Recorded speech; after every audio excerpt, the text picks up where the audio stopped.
Flat Earth Debate Uncut and After Show. I'm your host Nathan Oakley, and if you are new to this channel, or you've not done so already, then be sure to subscribe, hit the bell notification icon and join button if you'd like to become a Nathan Oakley 1980 channel member and keep up to date with the Flat Earth debate. If you would like to support the channel, there is a super chat that runs alongside each of these shows while they premiere, and there's also a PayPal, Patreon and thanks link in the info box below the video. Speaking of Patreons, I'm going to do a quick shout out to all of you who do support me on Patreon, so a massive shout out of thanks and appreciation to Phoenix Rising 86, Retro Bill, More Books, Cannabear, Fibre Oats, Bogey, Michael Kahn, Rob H, Ben White, John Kays, Patrick Gunnels, Banter, Will Brax, Mel B. Styles, Troy Shuker, Hairy Blade, Mobile Mac 777, Neo the One, Rob W, Open Minded, Reese Pound, Del West Watson, Maria Nealands, Unbelievable Productions, Blue Ridge Ranger, The Real Gabster, Liam Nedrick Jr., Abraham Mohammed, Adrian Quintana, Skeptic 936, Life is Short, Texas Mike, and David Wayne Foster. So another massive thank you to all of you for supporting me on Patreon. Now I will hand over to whoever is in Discord and Google so you can enjoy their dulcet tones while I set up for today's live show. Counting for this, because it tells you at the beginning. Yeah.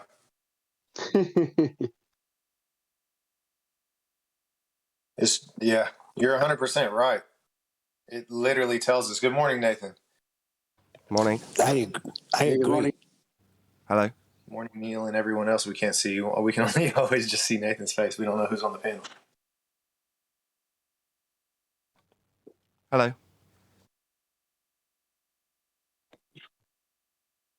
Hello.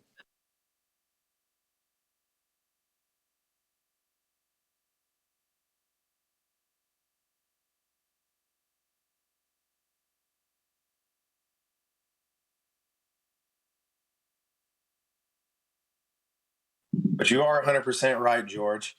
They do instruct you to imagine the plane, and then from there you have to make corrections in order for it to fit some type of fantasy space ball. No, it doesn't make sense to question the space ball later on, because they tell you at the beginning to consider the Earth to be flat and stationary. So from that moment on, that's what you're going to consider. So at no point later on this, you're going to say, hold on a second, but why am I not accounting for curvature or rotation of the planet? Because it tells you at the beginning not to. They tell you it's flat and stationary. That's all you need to know. It's absolutely crazy. I can only imagine at this point in the conversation I'm having with people, it's like being totally sane and switched on and intelligent, and someone throwing you into a mental asylum where there's absolutely maniacs walking around just talking absolute nonsense, banging their heads against walls and just swaying back and forth on chairs. That's what it's like talking to the Globers now, being in a mental institution. That's the way I feel about it anyway.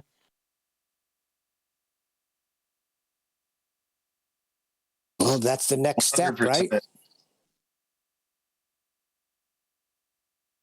Yeah, they don't have where to go. They don't have where to hide. No matter where they go, that's it. There is no globe. Done and dusted.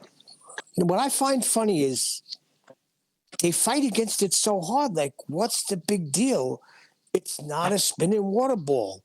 So it's funny to me. I think it's because when you have the body of science, you have an imaginary world of people who are behind you, right? You got people in lab coats and you're a teacher from school. But if you don't have that, if everything about that's a lie, then that imaginary group of people, the we, is no longer there, right? You're on your own.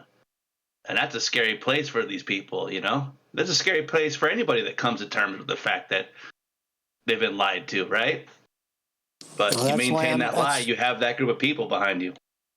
That's why I'm glad QE's going over scientific method again with ball busters. Much needed. It's true, Dodge. You know, it's like that's also those white coats and stuff. Those are affirmations for your ego. For when you say things, you have confidence because these other quote unquote trusted individuals have spouted out the same thing, and it gives you validation in your beliefs, and that egoism is what it's really driven in, I think.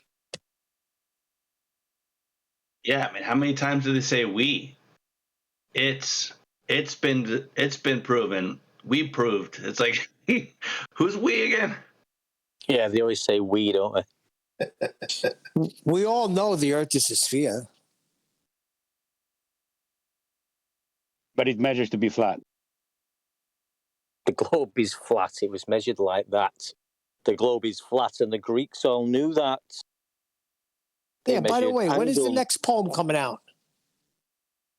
I've got a few, mate. I could read you what. I'll jump into pick one out of the book now for you. Album drops next month. Hey, I wrote one called. I called it Nightmare because just a quick story on it. I found one when I first found flat Earth. I did go into a terrified mode and like couldn't handle it, and then at first I was lost and I didn't know what to do. But I laugh at it now and I'm okay. But shortly after finding out the flat Earth, what I didn't know, and I was brought up a Catholic and went to church and all that. What I didn't know when someone said to me, it's in the Bible in Genesis about creation, and that mentions flat Earth, and that blew me away. And there's so many people who claim to be, well, they are Christians and Catholics, and they go to church, and they believe in a Big Bang situation. So that blew me away. Anyway, so I wrote a little poem, and it's about a lad who wakes up and he's having a nightmare. And I called it Nightmare, but then I thought, I'm going to give the lad a name. And I've called it Nathan's Nightmare. So I'll read it to you. And I'm going to, I'm the mum speaking, and I'm the boy speaking. Mum, help me, please. I've just woken up from a terrible dream. Son, what do you mean? Tell me all about your horrific ordeal. I had a dream. I lived on a globe. It was spinning through space, out of control. There were asteroids and rocks, always heading my way. I could have died any moment of the day. Son, that sounds absurd. Let's have a cup of tea, bring you back down to earth. But Mum, say it comes true. What on God's earth would we actually do? Well, son, you've just said it right there. You live on God's earth, not on a sphere. Oh, Mum, I remember it now. The creation story that Dad used to tell. Yes, son, that's right. God made the heavens and he gave us the light. He created our stationary fixed earth plane. A spinning globe is just insane. So son, don't worry, you can go back to sleep. And if you struggle, remember, count them sheep. And if your globe nightmare ever comes back, just remember, the creator of flat earth has got your back. Genesis, the creation story, will tell you all that. The end. Dude, that's amazing. That is awesome. Well done. That's really good. Your new intro, Nathan. So that's I put your Nathan's name to that. Nathan's Nightmare. I hope you don't mind, mate. No, not at all.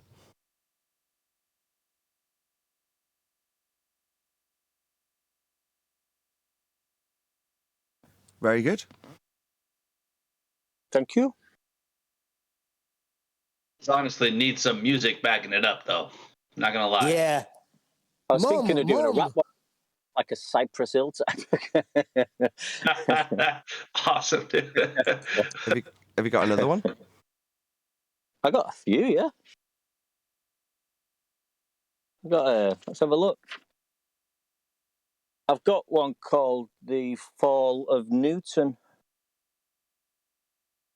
I've got a few of these words off you guys, by the way. You guys have helped me write all these anyway. Anyway, The Fall of Newton. Science has nothing to do with Timotei shampoo. Science has nothing to do with car tyres. That's true. Science is the study of our natural world, observing natural phenomena and proving its worth.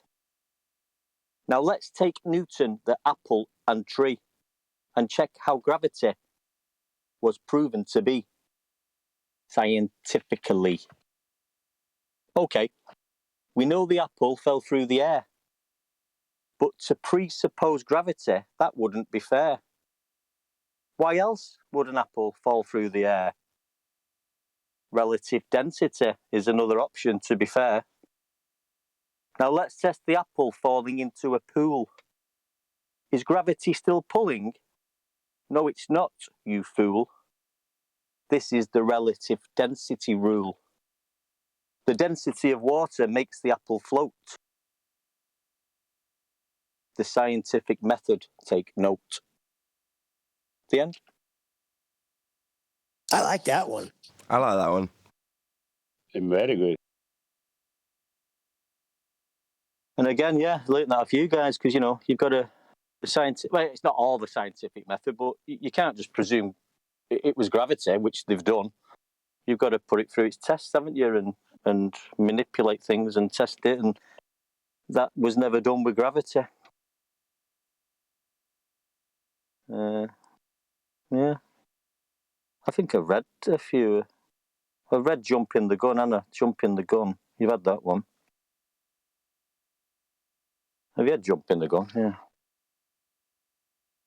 I'm going to say no.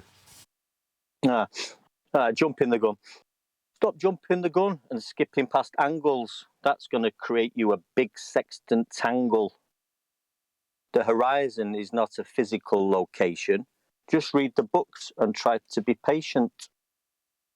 Setting the sextant to 0 degrees gives us the flat baseline that we will need. So stop jumping the gun and skipping past angles. You're going to end up in the sextant tangle. It's after the angle that corrections are done, not before. So stop jumping the gun.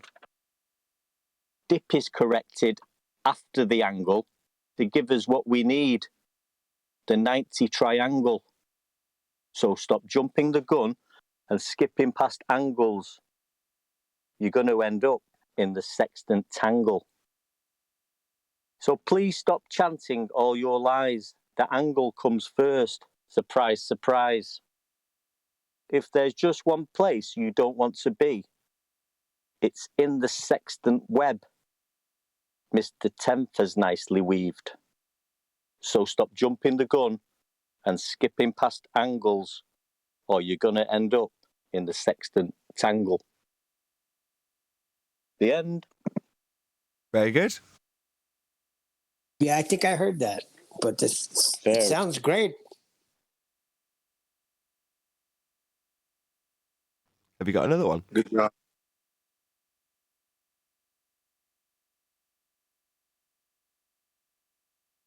You need to get all of these together and publish them. We I know, are. well, I'm trying. We are right Yeah, now. I'm trying to do it. I'm that busy at the moment with family and other things. I just can't get it done. I've got them all wrote down. So anyway, I've got one called. It might be some alterations to the name, but it's called Average Joe. What do you know? Oh, okay, Mr. Average Joe. Let's see what you actually know. Here's 5 questions about the Earth where you live. Let's test how you've progressed since you were a kid. Question 1. Do you know who measured the Earth and what was used to measure the curve? I'll tell you what, I'll give you a clue. Angles and shadows. Now here's question 2.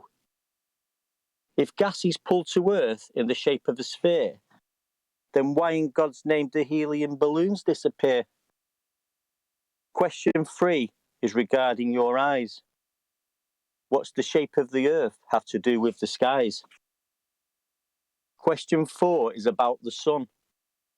Do you think it was measured using a 93 million mile long laser gun? Question 5, saving the best for last.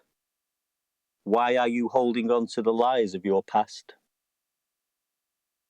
That's that one done. That's great. That's good too.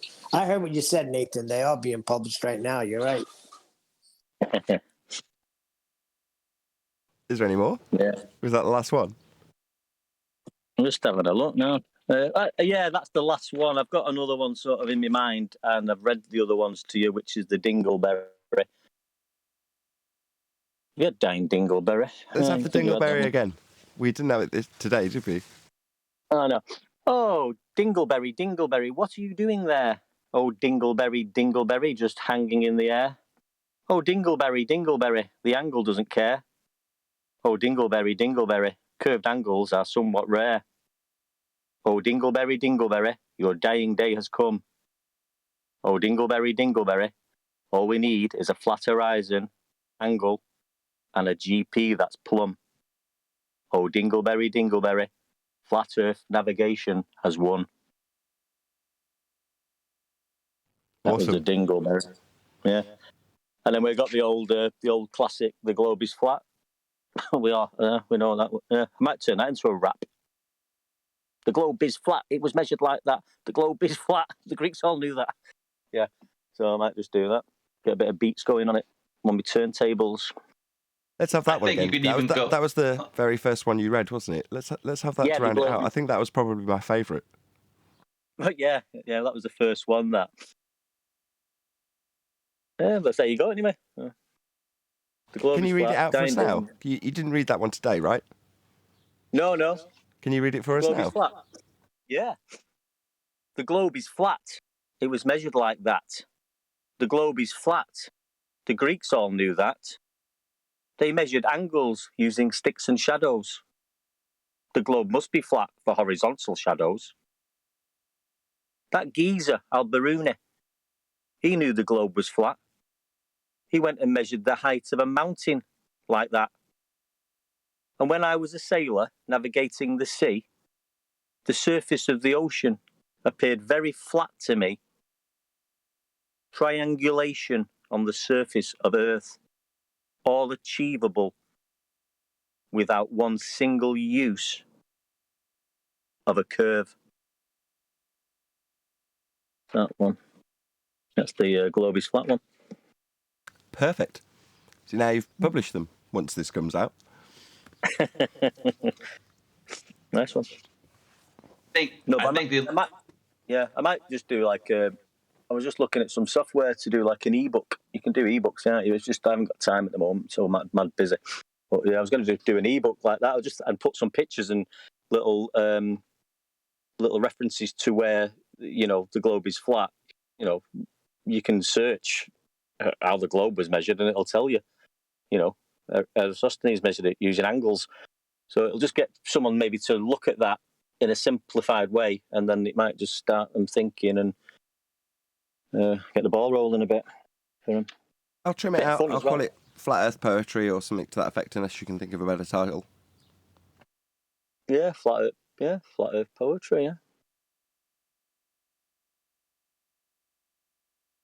Anyway, there you go, guys, yeah.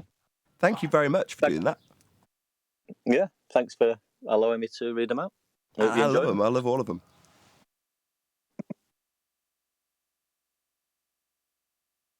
Imagine them being delivered in kind of a slam poetry style. I think that's where I keep on going to music, but almost like it deserves some kind of performance to it, because it has that energy to it, because it's declarative, right? So it's like it almost means the authority of the performance, I think that's what I keep going back to with it. I want to know, there's something special about a northern gentle twang with the right intonation where it's needed. I really like it. Agreed. I agree as with well. that. Perhaps it's my sensibility. And you just want to see it as something bigger. I understand that. When something's good, you don't necessarily have to add salt to it. True. Yeah, but I could try some things on them though. I could do a remix of. I could do a 12-inch remix, edited version of The Globe is Flat. it lends itself to everything. But the book's a great idea, especially with the citations. I mean, I think it's a pretty cool idea.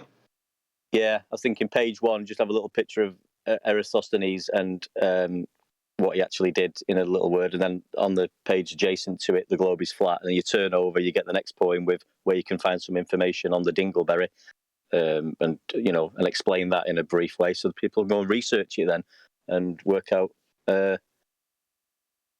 why we've come to these conclusions or why we've come to this truth. Hey, you mentioned that the waters were flat, right? In chat last night, somebody was saying that the Panama Canal proves that water's not flat. I know. What the about the argument for Suez that. Canal?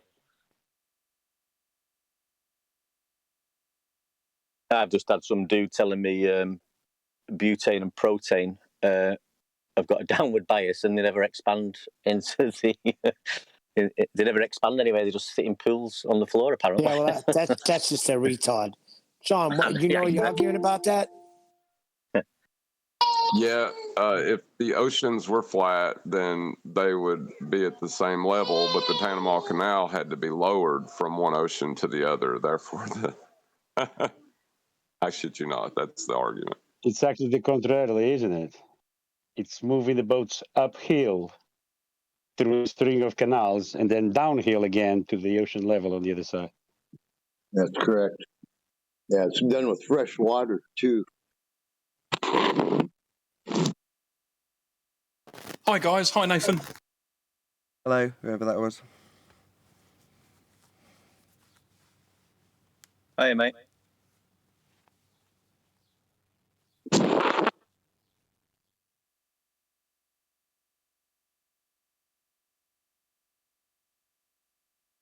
Who was that? I don't know, I didn't see whose light flashed. Oh, it was me. Sorry. Moop. Hello.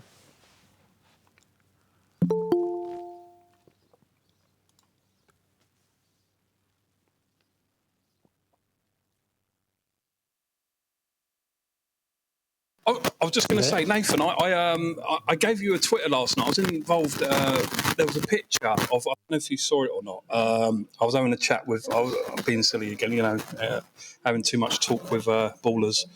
But I just wanted to, is there a way we could break that picture down? Or is there a way you could break that picture down?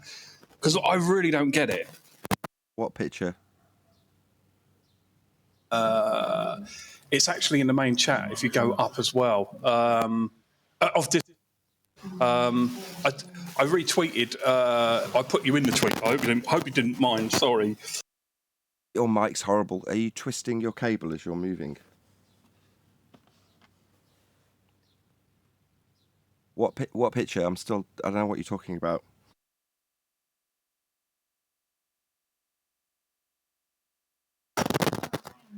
Okay, so is that better? Sorry.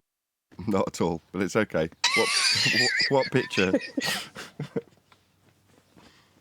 Can you describe it? Okay, there's a picture on the main chat, and basically what they've got is obviously it's a disc of an Earth, but around with a person elevated on top, and obviously Polaris has got the arrow points coming down. And obviously got into this, this whole discussion about like the sextant, and but obviously it was a woman I was dealing with, and she, and obviously I couldn't get to the point of, as you know, I came to a full stop in my understanding. Of what? Of measuring Polaris? Well, of the picture, what she showed, saying, of like how that this proves a globe Earth. Sextant proves a globe Earth, not the flat Earth. Okay. Yeah. You're gonna have to, provide her argument as best you can, and without being able to do, I don't know how to do that. Can somebody salvage this from the mainstream? The main Yeah, I was show getting chat? ready to look for it. I was going to ask him where, what time stamp is on it after the hour, or It's at if he could repost 1:15 a.m. on mine. Well, the sextant measures angles, doesn't it? We'll get to it in the live show because it's good timing to have a, we'll address it with the first housekeeping question. So yeah, thank you very much for asking. I don't know how to cover it yet. It'll be a surprise, I guess, in the live show. Oh, thank you.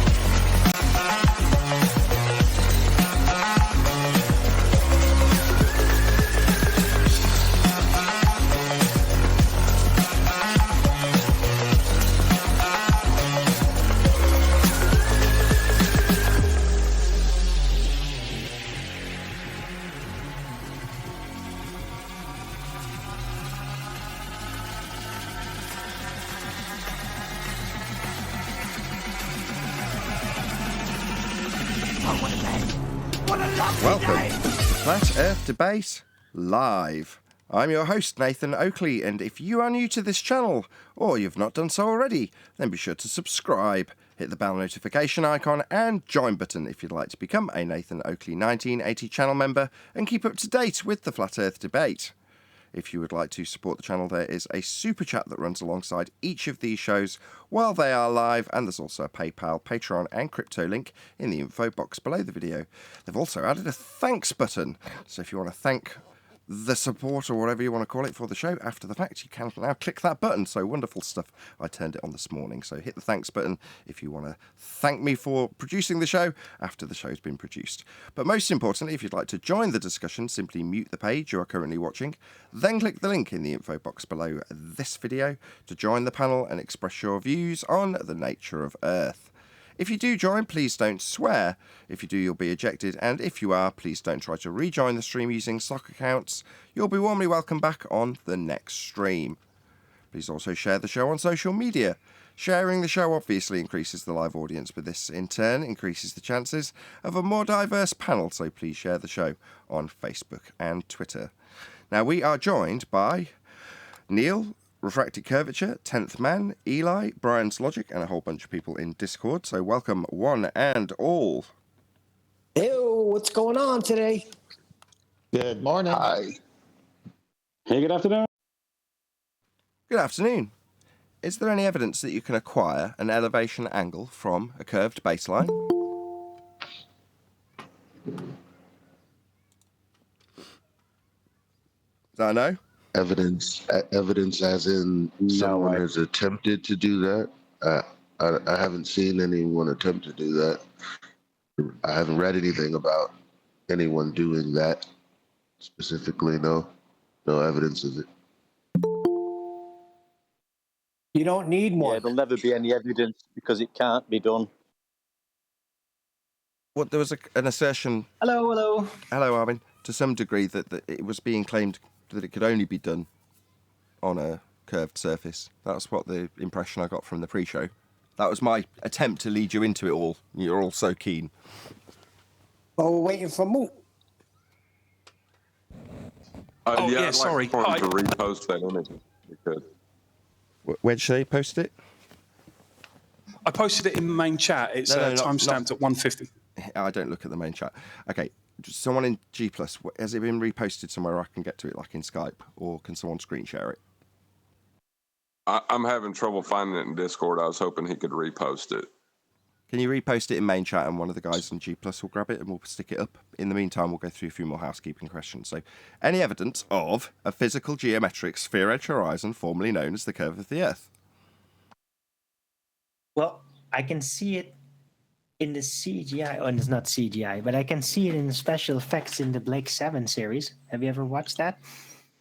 They use physical props for their planets and all that. It's really amazing. Is this it, Got it, Eli? Nathan. Okay. Yeah. This is quite a good diagram. I'm going to have this. It's great. I love it. So, when I said on a previous show that they literally take your angle measurement off a flat plane and then stick a protractor on your position, that is quite literally what they've done in this diagram. So the angle is coming from the center. That's where you're actually taking the angle from. That's why it's drawn to the center. And how handy that they've drawn a nice protractor. I'll have to save this image. I'm going to use this a lot. This is great. This shows you how they've hijacked an angle measurement and turned the protractor, the tool that you used, into a globe.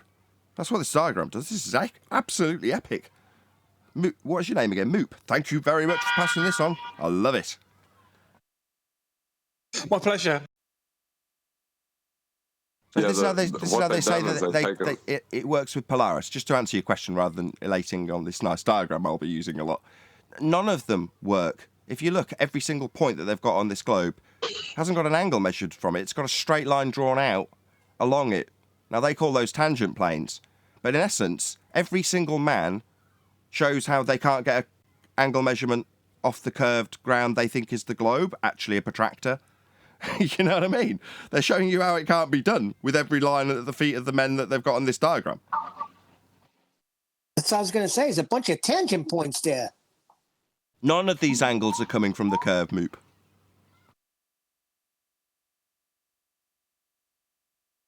Right, thank you. I did think that. I actually do. I'm thinking this doesn't make sense, but obviously she wasn't having it. Well, you just asked the housekeeping question. I mean, that will sink in eventually. It was like that with most of the housekeeping questions as we've gone through time and put them out there. Like, okay, to answer the question, if this diagram was to do so, the question being, how can you acquire an elevation angle measurement from a curved baseline? Well, the answer is, according to this diagram, you can't. You know, you need a 90 degree at your zenith. Well, they're saying that you're getting angles when you're tilting at a weird angle. So, for instance, this one here, I think it's 57 degrees. Where's the angle coming from? Is it coming from the curve? It's coming from this arbitrarily flat line that they've drawn out. And then they've drawn a line to the centre. Well, why would this be necessary? In reality, you stood at this point, and what you're drawing out with these lines are the measurements to the stars, not parallel light coming from the stars that is equidistant from all positions when you move yourself along a protractor. Because you're not standing on a protractor. But that's what the globe Earth effectively is. But none of these angles are coming off the curve. All of them are coming off flat baselines. No, thank you. You articulated that very well. I will retain it. I'll retain your image. Thank you for me. It's epic. I love it. Because I've been looking for a diagram to try and illustrate this very, very point. I've been saying it verbally. Who's making that bloody noise in G+? Ugh. I've been trying to make this point verbally for the last week. And I've boshed up my own crappy diagrams to try and illustrate the same thing. And normally, verbally, you're sort of contrasting a diagram that's similar to this to try and make the point that they've just taken the flat plane and turned the protractor into the surface of the sphere. This literally shows it without even having to say it. It's great. Yeah, but they're forgetting that on the celestial navigation, using the sextant, you cannot use more than 90 degrees. There is no 91, there is no 180, there is no 360. This is all false dichotomy they're offering. It's all nonsense because none of the points that you're standing on make sense in physical terms. You've got one guy 90 degree to another guy. Well, that's complete horseshit. Nonsense. And even if you are to assert that, when he comes to getting an angle, he's saying this is 0 degrees to the parallel light. Really? 0 degrees to what? The curve? Oh no, that's not being used. Drawing out a tangent plane. But in reality, why is the line being drawn to the centre from all of the men? Well, because what actually needs to be done is an acquisition of this angle to the centre of a presupposed spherical Earth. That's what they're saying, and they're justifying it with the parallel light rays, not the other way around. But what is centre of a presupposed spherical Earth? Well, it's actually a flat plane with a sky above it. And then the angle that you see things represents the angle that you would see in this protractor. Now, if you're standing on the surface, a flat plane, and you draw out an angle to a star in the sky, that's what you end up with. It doesn't mean that your position is then projected up so you're stood on top of the protractor, but that's what they do to transpose a flat Earth into a globe. They turn the tool you've measured the flat plane with into the surface you're standing on. They need to take that center line and bring it up to the top. That's what they need to do. Yeah, well, for the guy at 90 degrees, that's exactly what they will do. They'll take this tangent plane and transpose it down to the centre of a presupposed spherical Earth. Now, while they haven't joined the lines together, that is the justification for saying all light comes in parallel, including the sun. Well, you've only got to look at the damn thing to know that's not the case. But when you draw it in an orthographic Muppet view representation like they do, to then transpose it down to a different orthographic Muppet view representation, which is the celestial sphere, this is how it's done. But you never, at any stage, have an imaginary line drawn out from your position off a curve that you're not standing on. Nor is it required if you're doing celestial navigation. You'll start at this point and just measure an angle out to a star along a flat baseline. That's how it's done. And the tool that you use is a glorified protractor. Just to answer Neil's statement, they are doing that. the center is the top. Yep. Well, the justification for the parallel light rays is to say that the angle on the surface matches the angle in the center, but you're not getting the angle from the surface if it's curved. So that's a non sequitur argument. Correct. But to make it work, they have to take it down to the centre, because that's where you can have an equatorial plane, aka the celestial sphere model, another Muppet view of your world that you're not standing on, but a way to represent a perspective view of the stars off a flat plane when you measure an angle. So therefore, the only way to start that process is to measure an angle off a flat plane. It's the only way it can be done. Hence, when they say, well, we'll start from the transposition up to the top of the tool, in this case protractor, and get our angle from there. Well, no, you can't. That's why you're having to draw out all these flat lines along it. Can I just say something here regarding this picture that you showed here? We see these light rays coming down parallel. That doesn't necessarily mean the sun light rays, but the GP light coming in parallel. So every one of those vertical lines are different GPs. They need to meet the horizontal on the center of the sphere at 90 degrees. That's Correct. where the light needs to come in parallel, but independent light, not the light from one source, no. Precisely. But that's a workaround for the fact that they've transposed up their celestial sphere representation of a perspective view of the stars up to the top of the tool. That leaves them with a need to move it back down again. Well, all the light's coming in parallel, which matches the angle at the centre of the sphere. Well, you're not standing at the centre of a sphere, and you wouldn't be getting an angle if you were. So this is nonsense. But no, it's not, according to them. They just draw out a big flat plane along the top. Typically, this is represented with what we call the Dingleberry Earth, with a long plane along the top, and then the globe burger, which is a bifurcated globe, i.e. half of a protractor. Let's just let whoever that is in. Chocolate. Hey, Chocolate. Good morning, guys. Good morning. Any evidence of the distance to the sun? Hang on. When they put that tangent plane on the top of the sphere model there, which is really a circle, but they want us to think it's a sphere, what happens to their spherical trigonometry? Why aren't they using that on the top of the surface? Well, the only reason they're doing it at all is to get it back to being a flat plane so they can use the angles.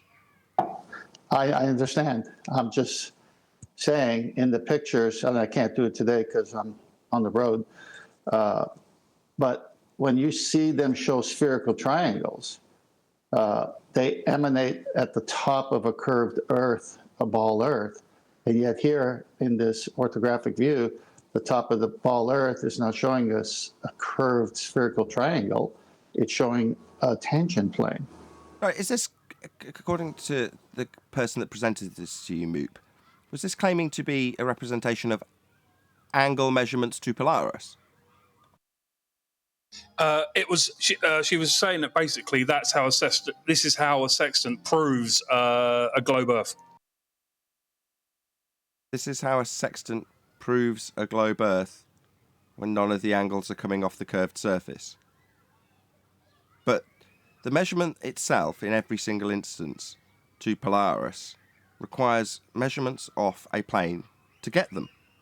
In other words, if you're going to assert that Polaris is dropping towards the horizon, each time you take that measurement, i.e. you back away from it, say it's 60 nautical miles, and then you take another measurement, each measurement you're taking is in regards to how close it's getting to the horizon, that being your 0 degree line, right? Your baseline.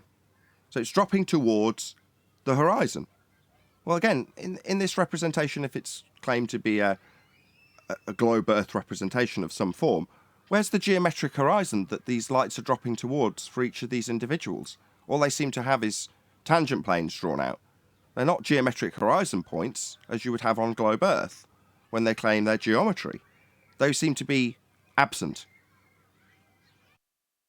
The one there where it shows 0 degrees on the right-hand side of that diagram, for that to be done, that person would have to pre-assume, if they were thinking it was a globe, they'd have to pre-assume that they have a 5,400 nautical mile length distance of a tangent plane.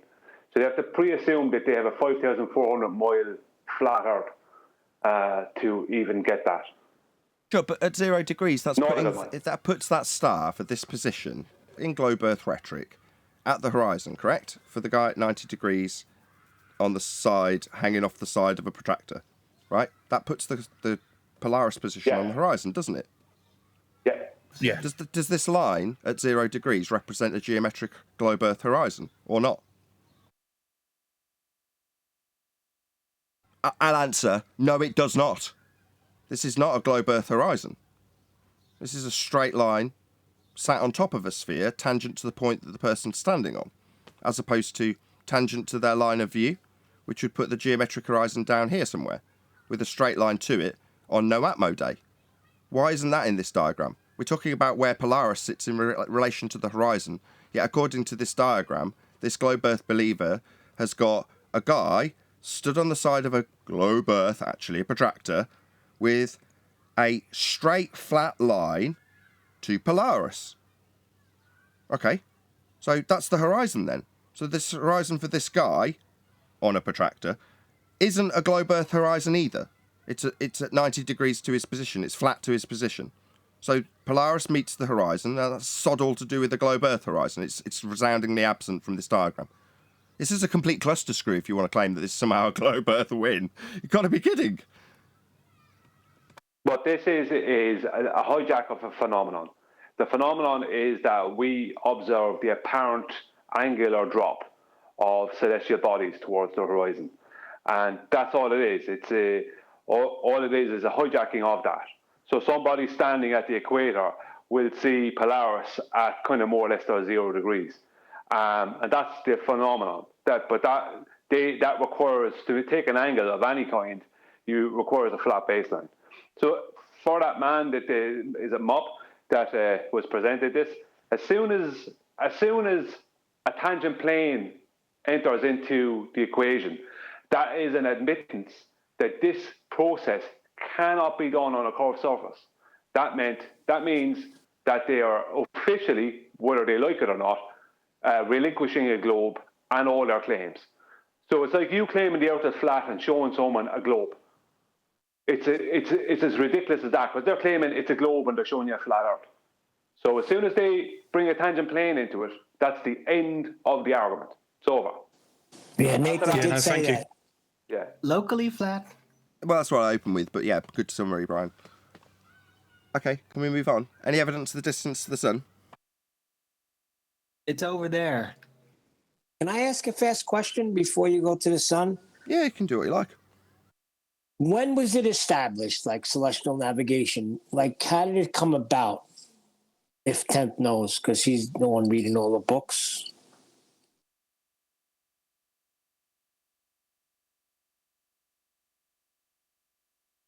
No, clearly not. I don't think he's around. He's either not around or he doesn't know he's not on mute and he's talking right now. He's now going, oh, I've got to find the mute button. Bloody hell, I was halfway through my explanation. We'll come back to it, Neil, because Tent's not obviously answering you. In the meantime, it's over there. It is. Looking good from where I'm sat. But is there any evidence of the distance? Nope. There's only You're going to need a angles flat of plane observation. to measure the NAR, and then you need to assume some other things in order to get to a conclusion. It doesn't get you to a conclusion. What? It gets you to a violation of the celestial sphere model. Right. All we got is angles. We don't got actual distances. And to even attempt to really find an actual position is quite elusive so far. It only seems to be calculated thus far, based on presuppositions. But what is it? I don't know. They have behaviour beyond any physical entity that I'm aware of. So to start assuming that they have sort of physical attributes ascribable to them, in terms of what they do, in terms of their speed or their motion with respect to their Coriolis deviation as we spin beneath, all that nonsense. I can't ascribe anything to it. I don't know what they are. And it brings a wry smile to my face when I sing to my kid at night, "Twinkle, twinkle, little star, how I wonder what you are." Now, for the majority of kids who go to public school, they're immediately indoctrinated into the idea of it being in a heliocentric motion, but there we go. Well, if you look at the diagram that was posted earlier, they have straight lines coming straight down to meet the globe Earth. And all these straight lines are supposed to be from Polaris, right? Now, they do the same thing with the sun. And the reason they do is because it's pre-assumed that Polaris and the sun are much huger spheres than the globe Earth. And obviously then they have a much huger diameter. So all light comes in from these luminaries parallel, that's their claim. But they don't even have a two-way speed of light measurement, and they certainly don't have a one-way speed of light measurement. So they have absolutely that. Like, besides the fact that they don't have an hour measurement, they only have a flat Earth calculation, backworking, a flat Earth backworking, back engineering. They don't have anything to support anything they ever say ever. That's that. There is no support for any globe anything. There never was and never will be. Brian, is there any evidence for a super GP of the sun? Yeah, super GP. That's another. But that's just another layer of the onion, isn't it? The onion of nonsense. How could you have a GP with all the lights, all the rays are parallel? You could never have you'll never have a hotspot. You'll never have a GP position. It's impossible. Everywhere is always a GP. Isn't that right, Chuckman? Pretty much, yep. Okay, I picked something up. Can I read it, Nathan, real quick? I'll take that as a yes.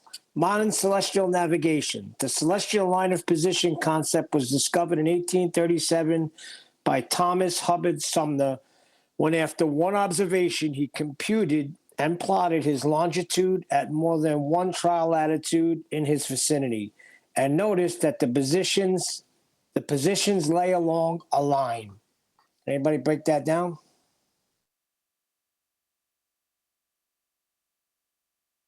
Is this supposed to be the origins of celestial navigation? I don't know about the origins. It's from 1837. Yeah, well, the thought mile earlier than that. From Egypt, the thought mile from Egypt is 0.5, is exactly 0.5 of a nautical mile. So definitely before that time, somebody knew something. Nathan, I got 2 slides for you. It has to be on the previous subject. Okay, let's go. Let me just say one thing. I just find it interesting that the last line says the positions lay along a line. I've got your first image up. So when they show tangent planes on the surface depicting the measurement being taken, it violates their spherical triangle that they're showing here in these 2 images. Because their globe Earth is a ball with a circumference, and it's got a curved baseline no matter where you're at. So you could see that red dot in the middle of the sphere is the equatorial plane origin using a flat plane. So that center line is really the Earth's surface, the base of the triangle, and the curved part is the curved part of the triangle.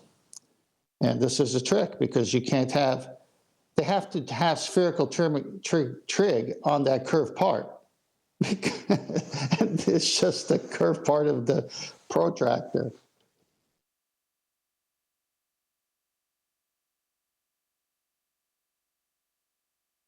Did you want the second image? Yeah, you can see it. So on the second image, it shows 3,000 nautical miles of a circle of equal altitude, which must have a straight radius, or you can't have a circle of equal altitude. And there's a subpoint of the star in question. And here they got it on the curved surface, which is impossible. Perfect. To Neil's question, people were using the sky for navigation.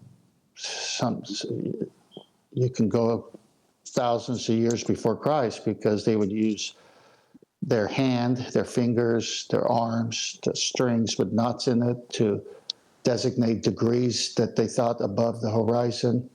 And I think the earliest ones were the Polynesians. So what's your earliest citable reference? Well, just do a little search. I think it's going to be the Polynesians. It's probably going to be a couple of thousand years BC, at least. Whenever I hear something of that sort of length, what sort of primary source information have you got from a couple of thousand years ago? But what I'm saying is they didn't have a sextant at that time. They would be using, like when you use your hands, and a fist is so many degrees and wide open is 25 degrees. Okay. Let me focus Neil's question then. When was the first time that people went out with whatever could be called an equivalent of an almanac and a sextant, or a tool like a sextant, or a protractor, or just some way of measuring an angle to reference the almanac? Well, it would have to be the astrolabe and what came before the astrolabe, so we'd have to do a little research on that. I think it's always been around the ephemeris, hasn't it? There's not a point where it appears. There's stuff, like you say, before the sextant, but they're still using that same information as Tenth just said, an astrolabe. Brian hit on the best truth, which is the Toth miles. If you look at the units, if they are actually different words but the same distances and derived astrologically, that's a great example of how long it's been used. The Arabs had the Kamal, so you can look up the Kamal, Kamal, or I think Kamal, yeah.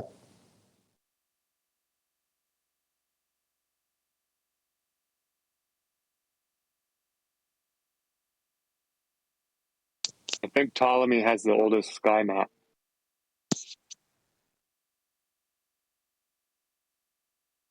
I doubt it.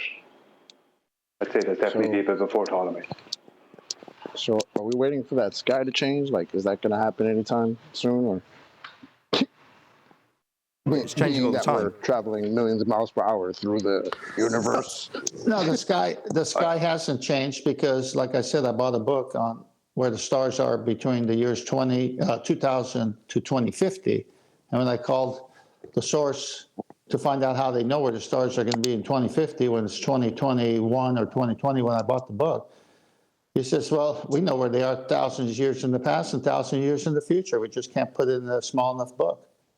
Eli, can you mute when you're not talking? You're causing chaos every show. So the stars are always where they're at. It's cyclical. So why did they tell us we're on this fantastical roller coaster flying through the universe? Because it's not happening.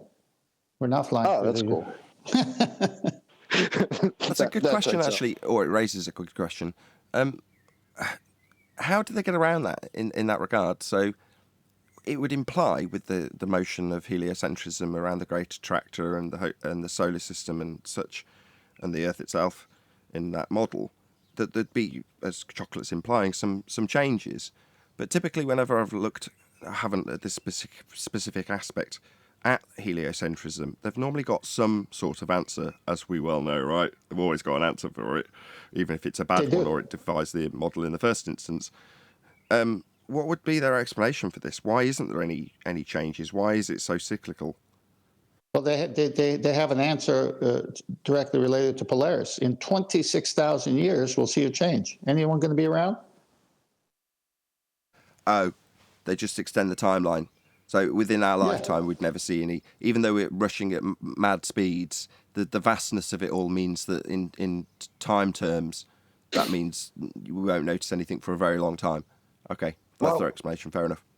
I think there's a bigger contradiction there between the heliocentric model. So you're looking at the ephemeris and the way it's predicting.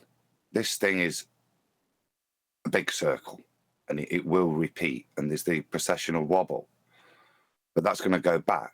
And the only evidence we've got through history is that Polaris, the pole star, has always been the pole star. Now, to account for some of their supposed parallax that should be happening over time, and to look at these things in the past, they claim that previous stars that were never called the pole star were the pole star in the past, which would insinuate they'd still keep the same name, and that in the future the pole star will move again to be Sirius X or whatever, isn't it? But there's absolutely no evidence for that. It's just, again, a necessity within their heliocentric claim for that pole star to move, because it's impossible for it to stay forever. It has to move. There has to be another one that will occupy that because of all the movements of heliocentrism. So again, it's another unprovable thing that they have to say because of what they've said previously with regards to their claim. That's hilarious. Hilarious. Good one, Chocolate. You get 5 stars for that. Wow, Chocolate, that was awesome. Any scientific evidence of gravity? Any Any scientific evidence of gravity? What's gravity? There's 100 people watching. I know that much. Woohoo! Shout out to all the people joining in the live stream. Please share the show. A very warm welcome to you if you've just joined. You've probably joined because somebody who's in the stream already has shared the show. So thank you very much if you've shared the show. Please share the show if you haven't. And hit the damn like button. And what is gravity? Please tell me. Okay, there's gravity. There's the force that's not really a force, but you could think of as a force because we got permission from our nice, kind, heliocentric priest, Mr. George Musa over there. Yeah, that thing. Okay, gravity, that's a force that you can think of as a force, but it's not really a force. And the rest of the stuff that Chocolate just said is an anti-flat Earth description, get around, for the problems in current gravity. And a mixture of 107-year out-of-date gravity. So there's a couple of different things there. Well, 3 technically speaking. First being the anti-flat earther explanation, which we'll have to get to at the end. The third being Newtonian mass attracting mass. And the second, as confusing as this disorder's now getting, is Einsteinian pseudo-Riemannian force space-time bending. So which one do you want to start with? Whoever asked the question, was it Neil?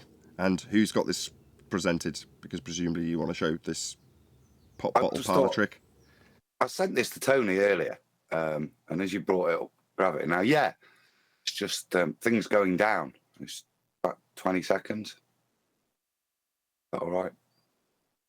Just give me a second and I'll make it a little bit bigger because it's a little bit poxy on the... Yeah, it's one of the shorts. That's all right, I can solve that to a fashion. Press. Okay, give it a go. He has a little fit, but I just thought it was cool when I saw it.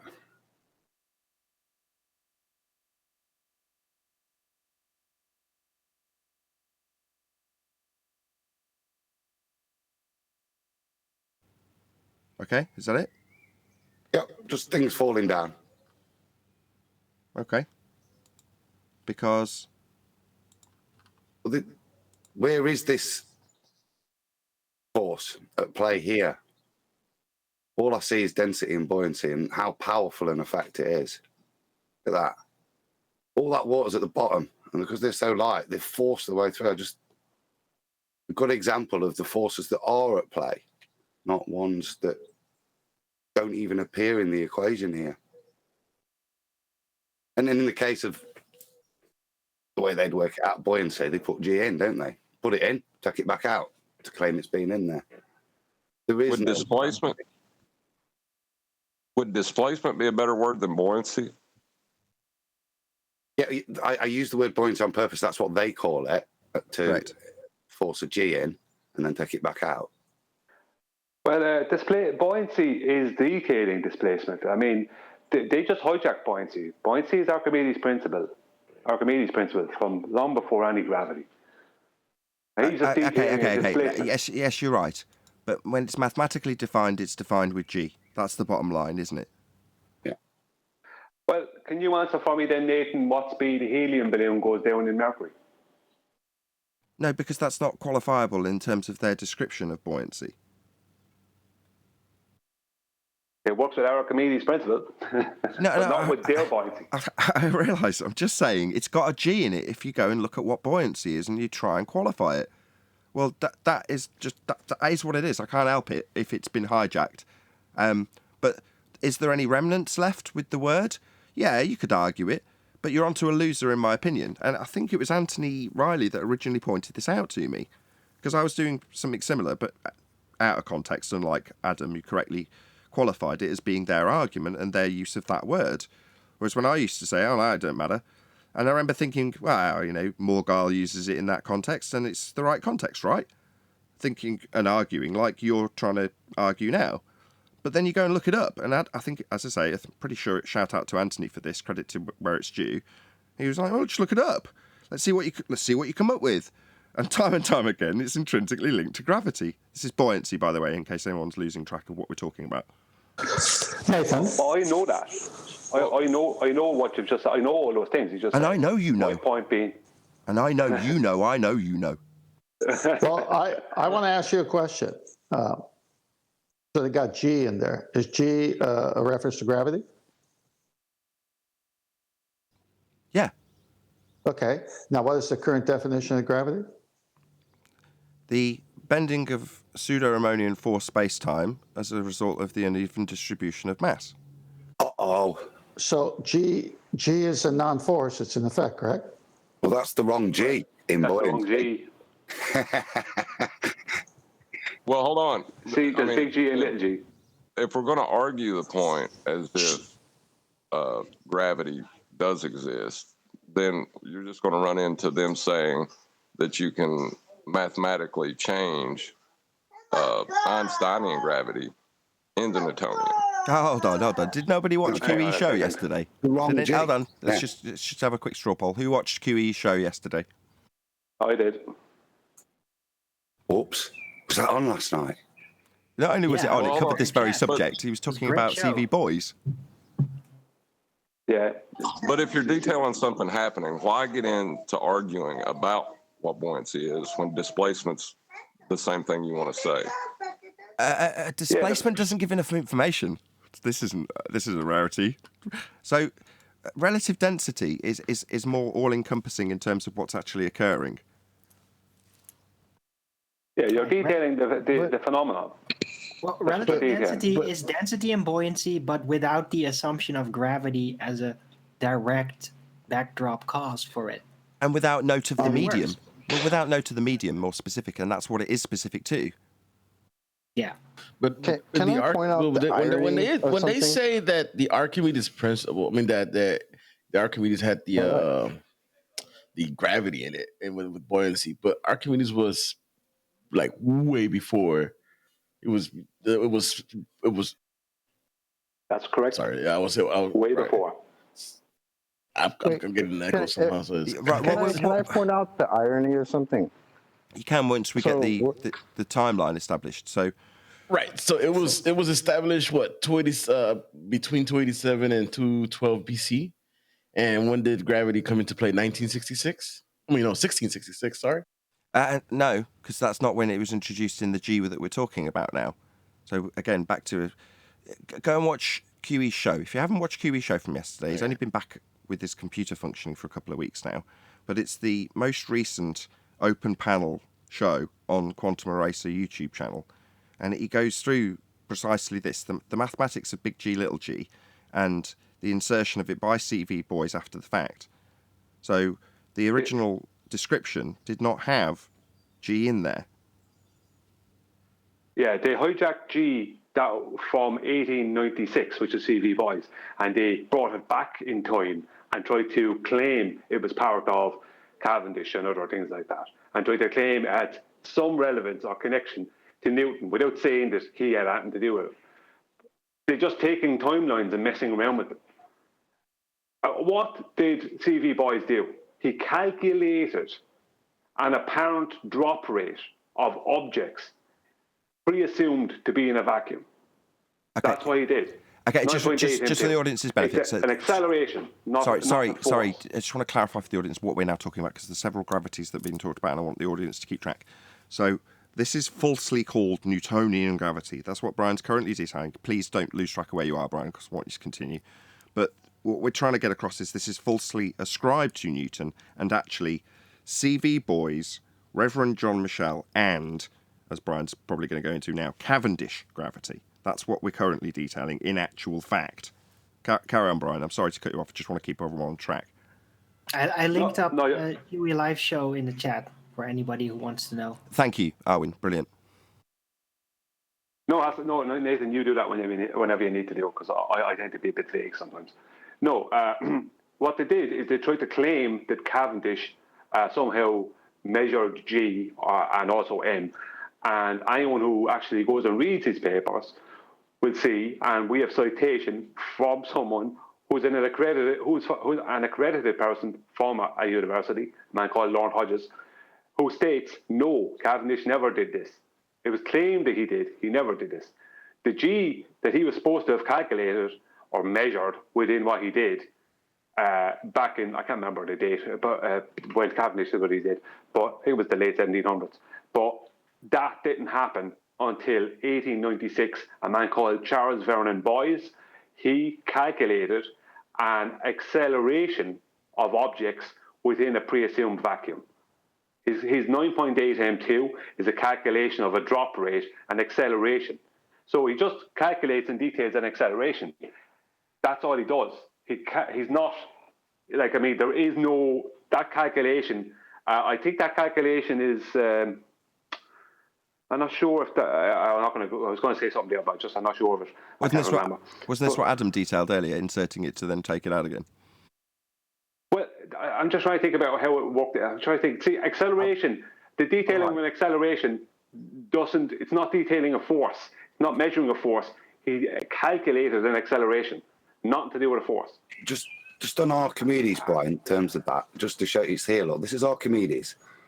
Apparent immersed weight equals weight minus weight of displaced fluid, which is fine in Archimedes' time, 212 BC, because weight means it's gravitas, not what's going to happen down here when we go to this. Buoyancy force equals weight, where weight is defined as m times g, minus weight, where weight is defined as m times g, yeah? To create a buoyancy force described in newtons. So what they do, they've just expressed it in Newtonian mechanics as opposed to how it was initially described by Archimedes. Why is displacement not good enough? I don't understand that. Because it doesn't detail the medium. Yeah, but hold on, that's covered in density, wouldn't it? Doesn't include G. You have to find a way of expressing it and including No, you're talking G. at cross purposes now. That's not what John's asking. Sorry, Adam.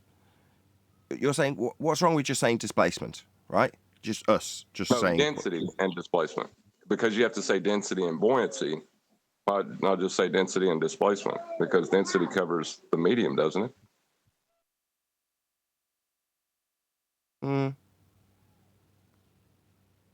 It does, yeah, because it's the weight of the displaced fluid in Archimedean principle minus the weight of the object. So how much of that it would, so it's that density differential that's been expressed, and that's the same thing that's happening in the buoyancy equation. Okay, I take it back. There's nothing wrong with it. It's just new, and I don't like it. Well, the thing I find ironic about this is that we're having this discussion about how buoyancy, in their buoyancy equations, is included gravity.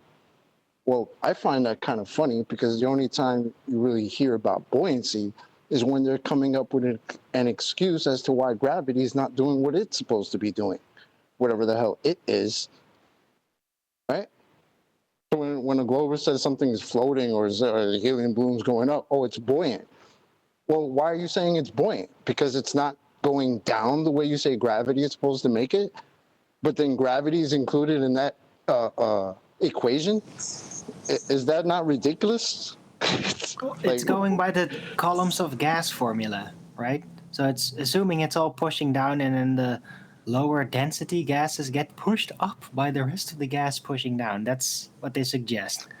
Chocolate, that was my original question. If the definition of gravity is a non-force, and they got G in there, so they're saying there's this non-force thing in there. Well, look, the thing about it is that in 1896, Charles Vernon Boys calculated, not measured anything, just calculated the drop rate of objects within a pre-assumed vacuum. 19 years later, in 1915, Albert Einstein right, put forth his theory of relativity. That was accepted totally by mainstream pseudoscience. Einstein does not, like, that is the current description for gravity is Einstein's, not Newton or Cavendish or anyone else. Einstein did not account for weight at all in any way. Did not detail weight or involve weight in any way within his theory. He does not account for more than one mass. There is no mass attracting mass. So and when he detailed any acceleration of an object that appeared, the apparent falling of an object towards the ground, what he said was happening was twofold. From what his theory says, is that the ground is coming up to meet the object, not the object is going down to meet the ground. So the ground is coming up at 9.8 m2 more or less to meet the object, and the objects, due to time dilation, the ground is in the object's future.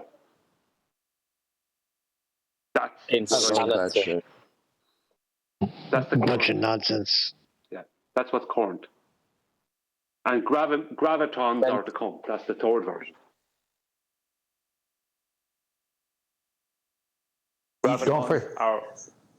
Okay, three don't people. Don't forget how did it know to be food? Throw that in there. Who is it that was trying to get a word in from Discord? Go ahead, whoever that was. Or don't.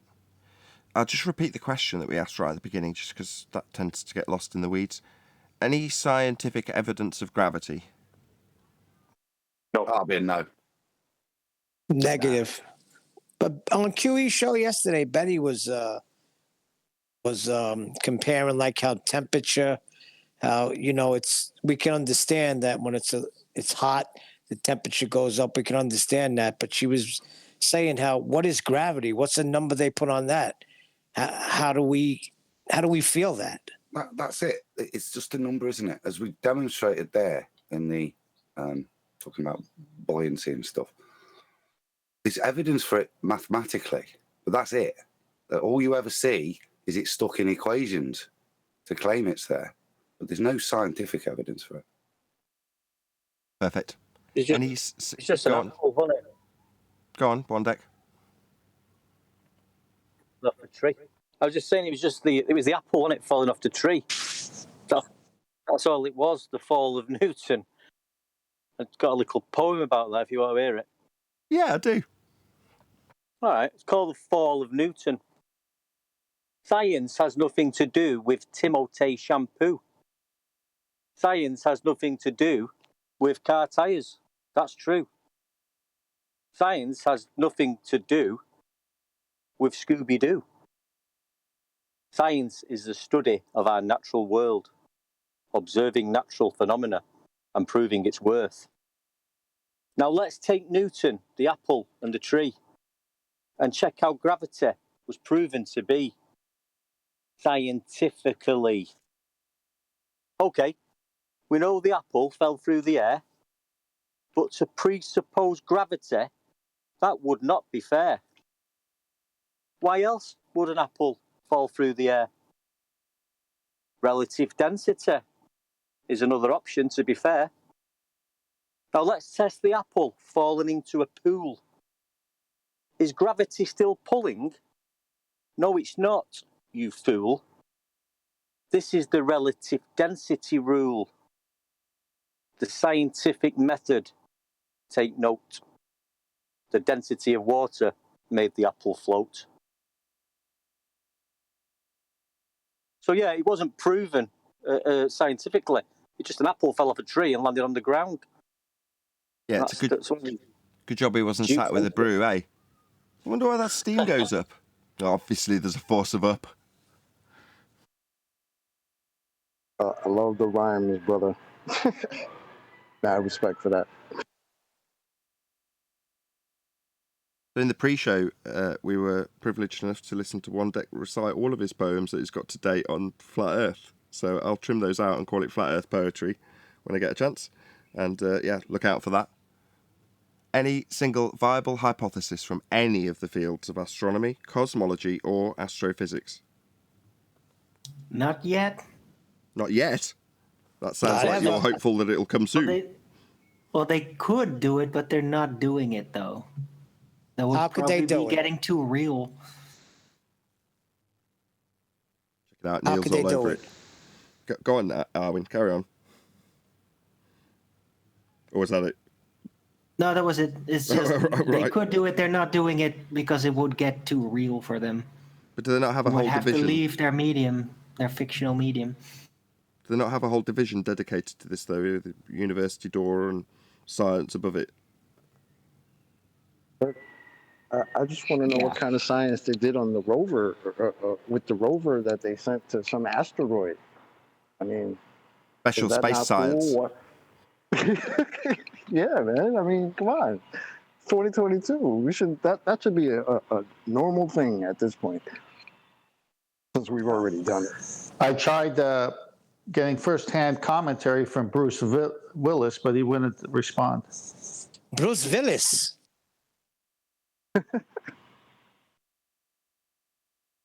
Did anybody get that? Straight over my head, that. Armageddon. Armageddon. No, still not getting it. Anyway. Armageddon. see Bruce Armageddon? Willis going I've to seen that Armageddon. meteor, remember, to blow it up with nukes in the movie Armageddon? Sure. Fear, fear, fear. My puns die hard. Oh my God, an asteroid's going to hit. It's coming so close. Any evidence of a self-perpetuating molten iron core at the centre of a presupposed spherical Earth? When the asteroid hits, the molten iron core is going to blow up. No, there's no evidence for the molten iron core. There's models, but new models are coming out continually about the cores of other planets and the moon and the sun. Cores of other planets. Nice. How far did we get down on into our own quote unquote planet? How far was that? Was it 8 miles? Yeah, 12K. But we know all about the cores of other planets. The only cores we got is the Army Corps of Engineers. That's it. Oh, it could core a apple. Terrible. Just absolutely terrible. That was the honeymooners I just did. That's classic. Any evidence the R value, Earth radius? Well, they'll require a flat plane for that. It would also require a geometric horizon that we wouldn't expect to see. So there you go. There's been a few people missing the point in comments in asserting semi-Coriolis-based claims in terms of the rotation they assume the Earth is undertaking to cause the not actual deflection of the stars, and then talking about the angle rate, or the angular rate, 15 degrees an hour. You're like, you still require a flat Earth for that. You do realise that, right? You're talking about angles again?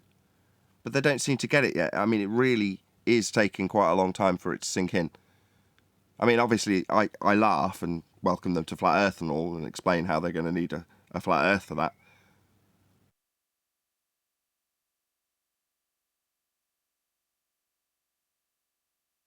Is it going to be another one of them They're where... never going to get over the loss of their curve. Well, no, it's not loss of curve. It's the requirement for a flat Earth in the first instance. I mean, this is something that... It's not that they can just stick their head in the sand in regards to this, because there's people out there explaining it on a flat plane and sending us diagrams of globe burgers that use a flat plane and, you know, angles that aren't working off curved surfaces. You know, they're not getting past this. They're actually confirming a flat Earth with every time they attempt to argue with us at the moment, Arwin. It's a very different world at the moment. There never was a curve.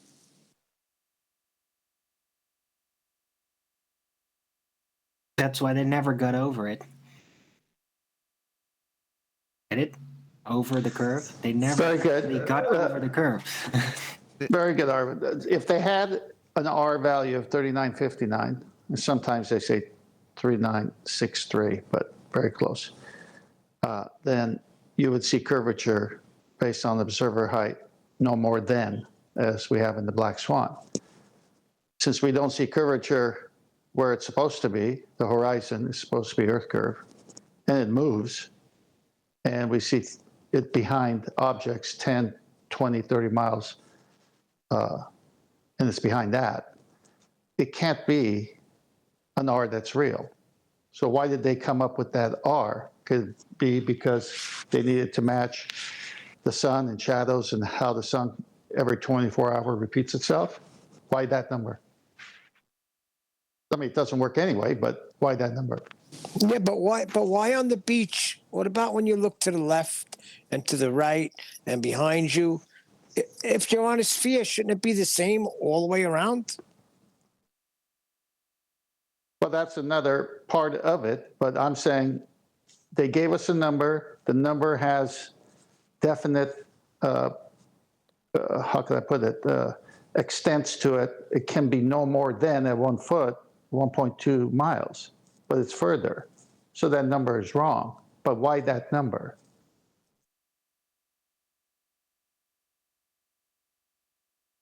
Didn't someone say that was to do with the way our site works?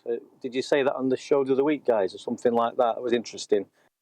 Did they not tie it in with something like that to double dupe us or something like that? Can't remember That's it not now. that number. That's not that number. That would involve an afterwards of that number with a 7/6 of the radius. That was the 8. That was the 8 mile thing. Yeah, I'm sorry, I'm getting mixed up there.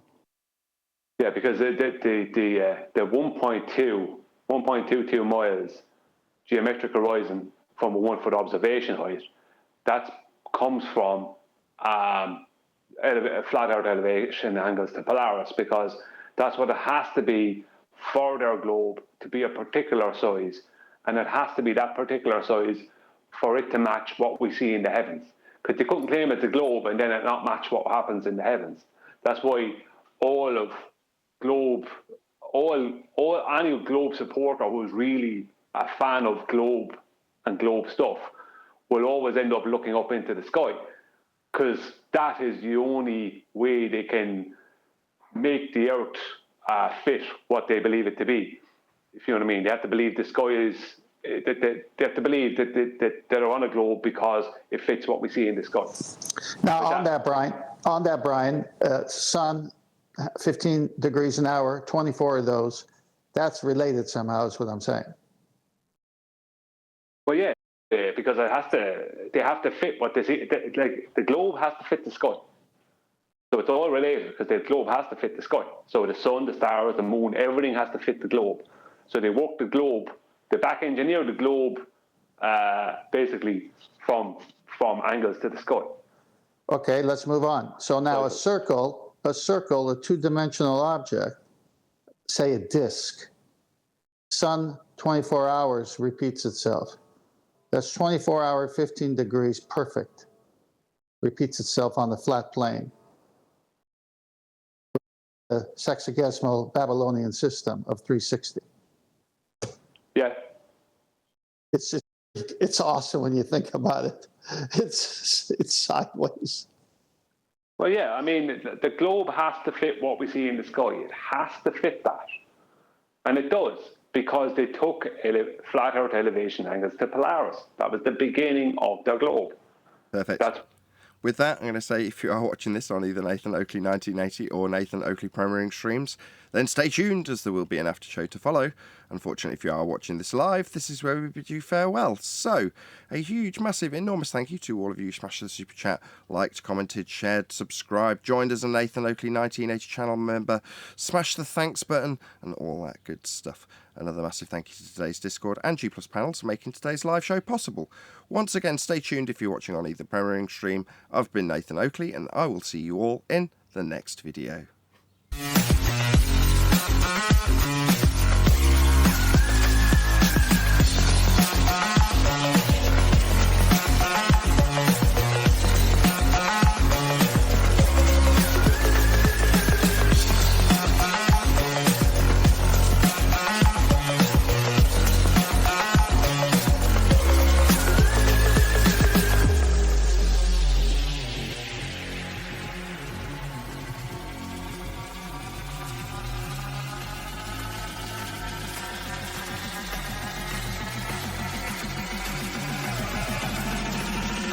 Oh, what a name! What a lovely name!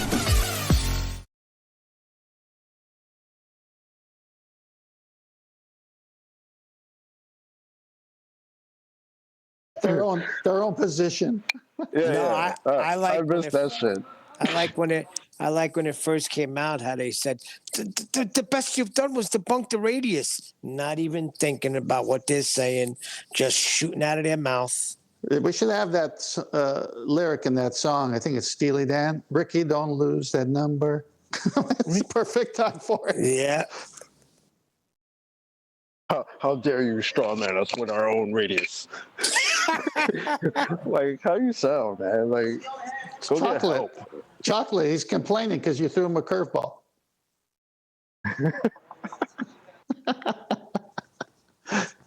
Yeah, but what that is that what they want to do is open the door to their second claim, which is that it's a straw man because we have an atmosphere, and that allows us to have 7/6 of a radius refraction.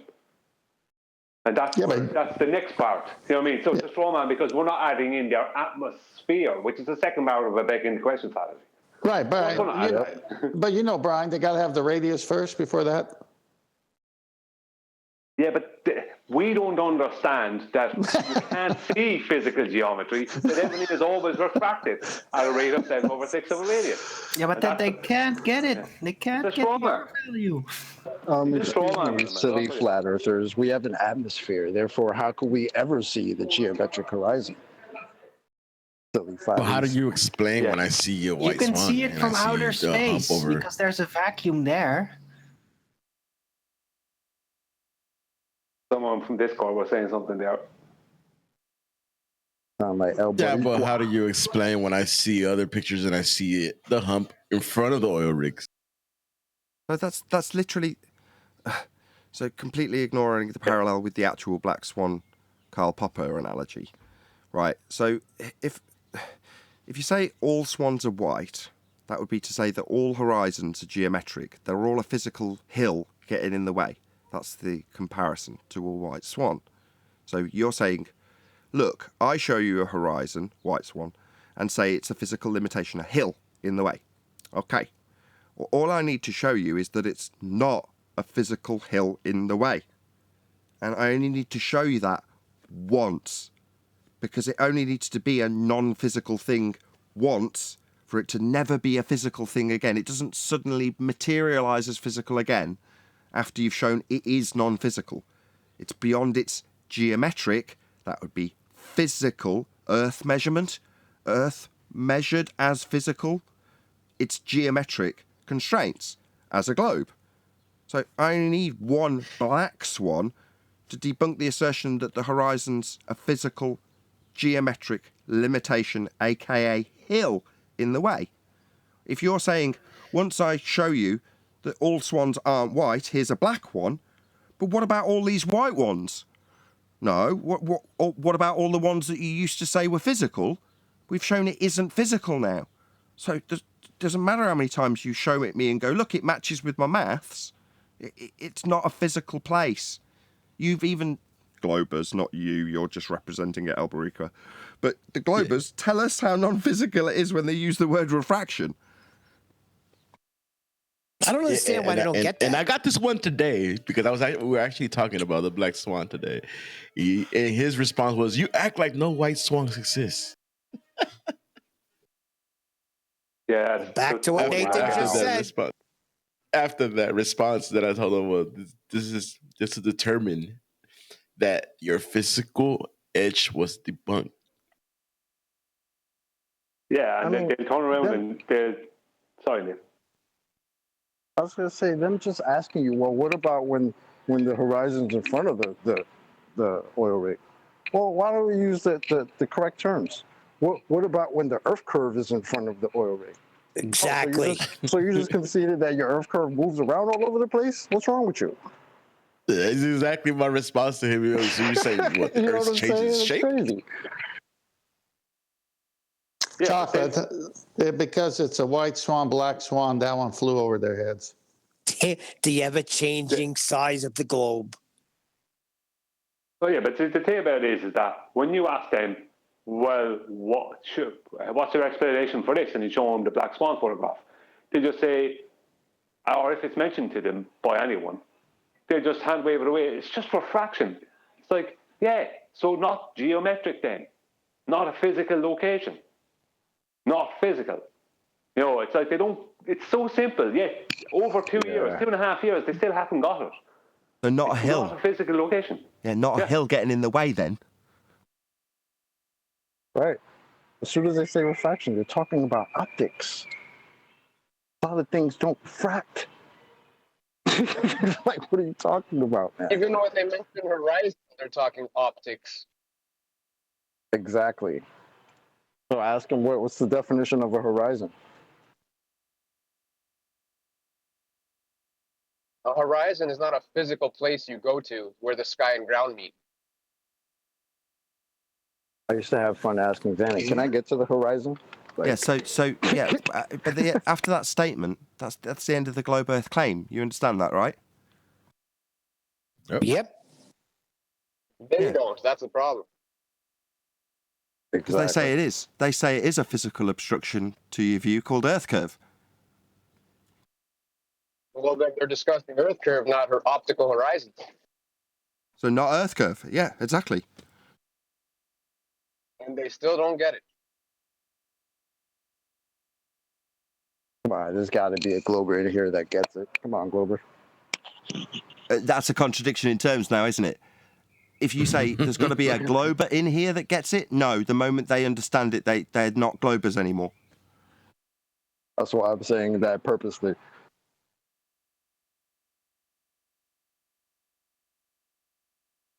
They can't say it.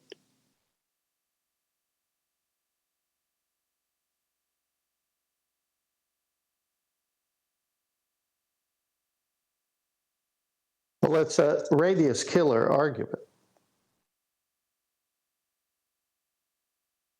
Like you said, it's a curveball. Yeah. Swinging and missing every time.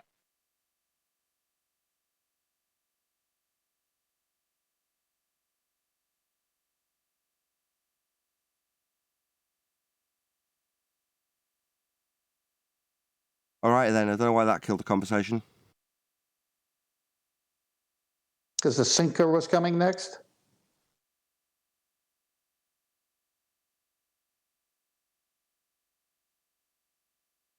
It's because I'm making There's nothing more sausage. to address on the topic. I mean, it's simple.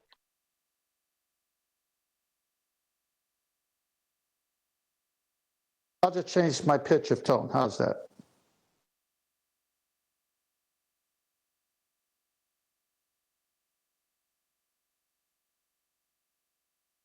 Where are all the ballers at? Don't invite them. Oh, struck out. They rotated away. You mean they gravitated towards another platform?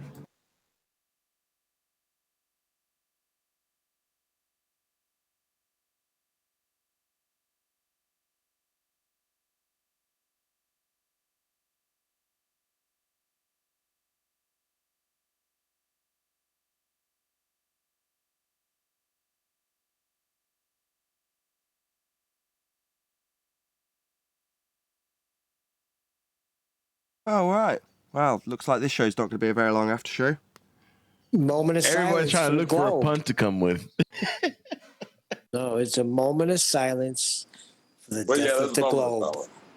I was going to bring something up about Coriolis. Like, do they ever think when they bring up the claim that the Earth's turning underneath, like how that is contradictory to classical mechanics and its inertial reference frame? Like, do they ever think about that? No. They say it's retention of angular momentum, which in and of itself is completely ludicrous when you describe or detail what that would actually be.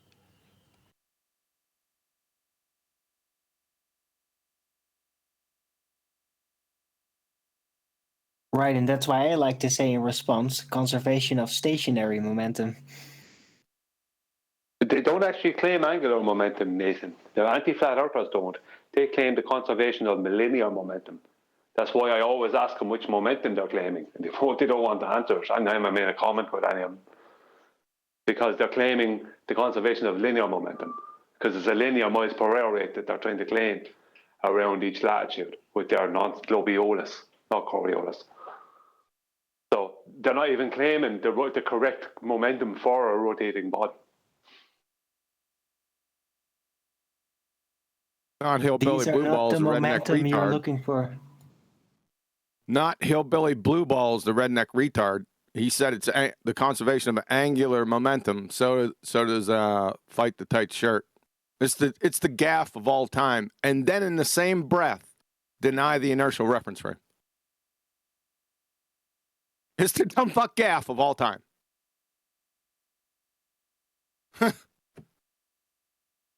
Well, I've only had them claim the linear. So, but obviously, I don't doubt that them two claimed the opposite. So in Coriolis, they denied the inertial, and in classical mechanics, they denied the non-inertial.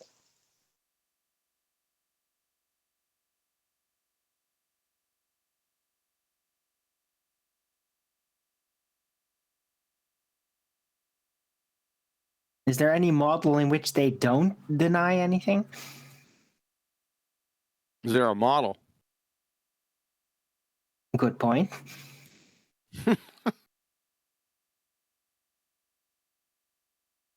Didn't we go over this the other day with models?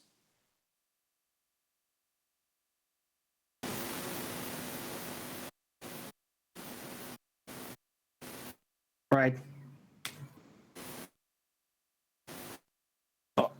Let's just say they're not using scientific models. But they're using runway models? Is everyone burnt out? What day is it?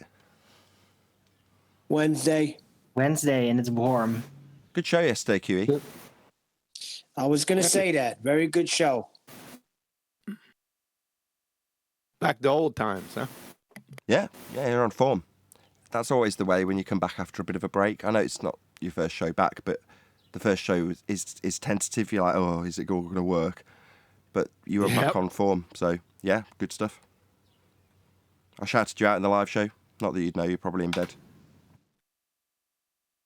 QE, Thank you know you. what they were saying in chat? They were shocked that Betty cursed twice. Why is that shocking? Am I missing something? Do people not realise that They said in chat. Betty has a wide vocabulary? When she's off air, she swears like a docker.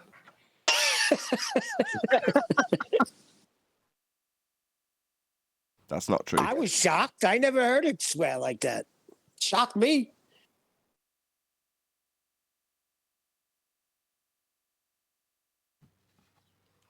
Betty's typically the one saying swear less. Doesn't mean don't. She never says don't swear.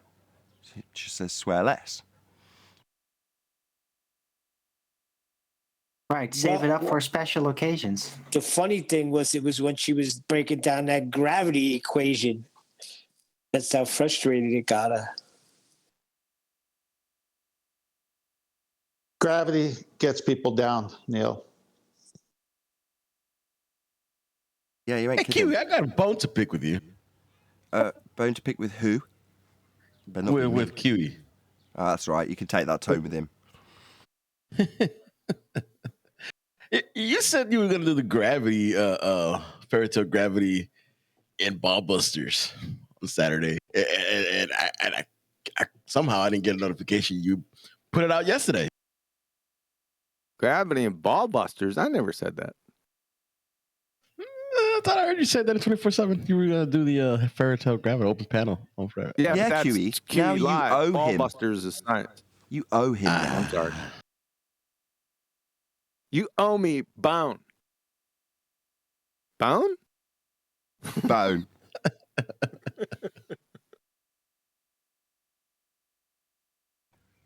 I'm sure we'll cover. We got science.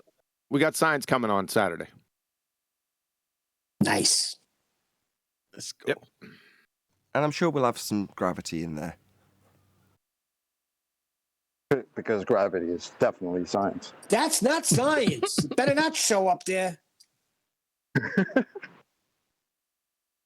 Did you like how it cascaded into a carnival tent show? It just got worse and worse and worse yesterday. I noticed it when I looked at the presentation. From the word go, right? It cascaded. It was like a snowball. It got stupider and stupider as it went. Yeah, I enjoyed it. I'm looking forward to Ballbusters. Hope the energy level's a bit higher than it is at the moment. Well, the thing is, you haven't had a spanking in a while. Nobody's coming in. That usually gets the bloods flowing. Yeah. Well, at some point during the live show, although it was Ramma Jamma, there wasn't an opportunity to slip it in. I was going to give you guys a lot of props for the live show. The quality of the information put out on today's live show. Go and have a listen back to it. Absolutely outstanding. And then you come to the after show, long silences and lots of morose people and talking about gravity getting you down as puns. Well, we formed a union, and it's our break time. Yes. You haven't I'm going paid to us go in and grab time. a cup of tea. I think what it is, Nathan, is what happens is there's too many, and I have to say it, is we all get carried away with the jokes and the puns, and when that happens, the seriousness goes out of it, and you're not thinking as deeply about stuff. So the conversation is not as riveting. Yeah, I mean, so it's like, that's fine. Go on. Sorry, I thought you'd done. Go on. no, go on. I'm just probably over-explaining. Go on. Oh, I don't mind. I mean, that's good. I'd much prefer it as this way around. You know, if there's long protracted silence in the pre-show, that's typically the way because it's a warm-up, right? Well, you're warming up from cold. Well, as soon as the live show ends, typically that's when people's energy level's at the highest, whereas today it's just us afterwards. But like I say, I don't mind. That's sometimes the way it is. But, it's orchestrated in such a way that the energy levels are nice and high for the live show. Well, when you cover subjects like today's show and they're meaningful and deep, our minds are contemplating. And because we have contemplation, we're not moving on to the next point. We're just trying to soak in the information still. Well, hold on, you're missing it. What about when listen? So the live show, great, and even part of the after show, great. But when morons come in with umbra and penumbra and all of that stuff, and Coriolis not understanding what it is, and Nathan slapping people around, that's enjoyable. That's entertainment. Well, hopefully by tomorrow the energy level will reach the point where we've got fundies being slapped around and we're talking about Coriolis, even if we're playing devil's advocate and utilising our own energy levels to make the education standard that much higher. But with that, I'm going to say another huge, massive, enormous thank you to both Discord and Cheapest Panels for making today's rather downbeat after show possible. And of course, a massive thank you to all of you in either Nathan Oakley 1980 or Nathan Oakley Premiering streams for hopefully smashing the super chat, liking, commenting, sharing, subscribing, joining as a Nathan Oakley 1980 channel member, hitting the thanks button, and all that good stuff. I've been Nathan Oakley, and I will see you all in the next video.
What a lovely day!